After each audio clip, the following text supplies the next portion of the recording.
কর্তৃপক্ষের অজান্তে ও খামখেয়ালিতে ঠাকুরগাঁওয়ে প্রতিনিয়ত বাড়ছে ব্যাটারি চালিত রিকশা ও থ্রি হুইলার সহ বিভিন্ন মোটরযান। এতে সৃষ্টি হচ্ছে যানজট, ভোগান্তি হচ্ছে মানুষের। এছাড়া রাস্তায় যেখানে সেখানে গাড়ি থামিয়ে মালামাল ওঠানামা, ফুটপাত দখল করে দোকানপাট বসানোয় চলাচলের অযোগ্য হয়ে উঠেছে শহরটি। ঠাকুরগাঁও প্রতিনিধি খোদাবক্স ডাব্লিউর তথ্যছবিতে একটি ডেস্ক রিপোর্ট।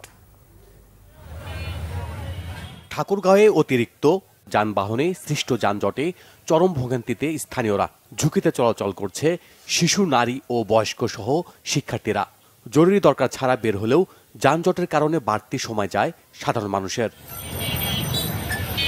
চৌরাস্তা, আর্ট গ্যালারি মোড়, বালক ও বালিকা উচ্চ বিদ্যালয় সহ বিভিন্ন এলাকায় গাড়ির দীর্ঘ লাইন থাকায় কাজ শেষ না করে বাড়ি ফিরছেন শহরের বাইরে থেকে আসা অনেকেই। কারো কাছে কিন্তু প্রকৃত তথ্য নেই যে প্রতিদিন শহরে নতুন কতগুলো ইজি বাইক অথবা কোনো থ্রি হুইলার শহরে প্রবেশ করতেছে। অনিয়ন্ত্রিতভাবে চলছে এই যানবাহনগুলো, যেখানে সেখানে থামিয়ে যাত্রী ওঠানামা, পার্কিং, এই কারণেও যানজট। বাচ্চাকে নিয়ে রাস্তা পারাপারের জন্য কখন কি হয়, গাড়ি ঘোড়া অ্যাক্সিডেন্টের অনেক ভয় থাকে। যদি আমাদের বিদ্যালয়ের সামনে একটি ফুটওভার ব্রিজ তৈরি করা হয় তাহলে সহজে আমরা সকলে বিদ্যালয়ে রাস্তা পারাপার করতে পারবো। প্রায় 10,000 ব্যাটারি চালিত রিকশা ও থ্রি হুইলার চলাচল করছে শহরে। পরিস্থিতি আমলে না নিয়ে দেদার অনুমতি দেওয়ার অভিযোগ রয়েছে পৌরসভা ও ইউনিয়ন পরিষদগুলোর বিরুদ্ধে। যাত্রী আটকাইছে, থামতে বলছে, কেন থামতে বলছে সেজন্য আমি কেন থামাইছি। আমাদের বয়সের জন্য এই গাড়িগুলো বেটার। এখন 18 বছর, 16 বছর, 15 বছর বয়স বাচ্চাগুলোর মধ্যে এই গাড়িগুলো চালায়। লেখাপড়া বাদ দিয়ে একটা বিয়ে করে 1-2 লাখ টাকা, 2 লাখ টাকা দাম নিয়ে দিবেন, নিয়ে আবার টাকা দিয়ে আবার গাড়ি চালায়। প্রতিদিন ঘন্টার পর ঘন্টা মানুষ এই ঠাকুরগাঁও, আমতলা, চৌরাস্তা, আর্ট গ্যালারি, ঠাকুরগাঁও রোডে মানুষ এখানে ভোগান্তির শিকার হচ্ছে।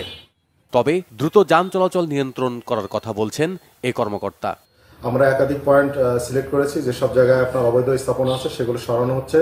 একই সাথে আমাদের ইজি বাইক, টুকটুকি, সিএনজি সহ যে আমাদের যান চলাচল করে ওই যানবাহনগুলোর সংখ্যা অনেক বেশি হয়ে গেছে। এটা আমরা 3-4 হাজারের ভিতরে নামিয়ে আনার চেষ্টা করছি এবং আশা করি সেটা হয়ে যাবে।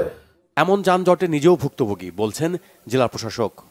এর মধ্যে যেটা আমরা চিন্তা করেছি যে অবৈধ দোকানপাট যেগুলো আছে তাদেরকে আমরা উচ্ছেদ করে তাদেরকে অন্য কোথাও যদি অ্যাকোমোডেট করা যায় সেই চিন্তা আমাদের রয়েছে। ঢাকার যে কোচগুলো যায়, সে রাস্তা থেকে যাত্রী ওঠানামা করে, তাদের জন্য আপনারা জানেন যে আমাদের অনেক পুরনো বাস স্ট্যান্ড রয়েছে, ট্রাকের জন্য ট্রাক স্ট্যান্ড রয়েছে, তারা যেন সেই জায়গা থেকে চলে যায়। পৌরসভা আরেকটা শৃঙ্খলা করতে চাচ্ছে, তারা আপনার উপজেলা পর্যায়ের যে গাড়িগুলো শহরে ঢোকে, আমার 5 উপজেলায় 5টা পয়েন্ট নির্ধারণ করে দিতে চাচ্ছে যে উপজেলা থেকে ওই পর্যন্তই আসবে, আর শহরের গাড়িগুলো শহরের মধ্যেই চলবে।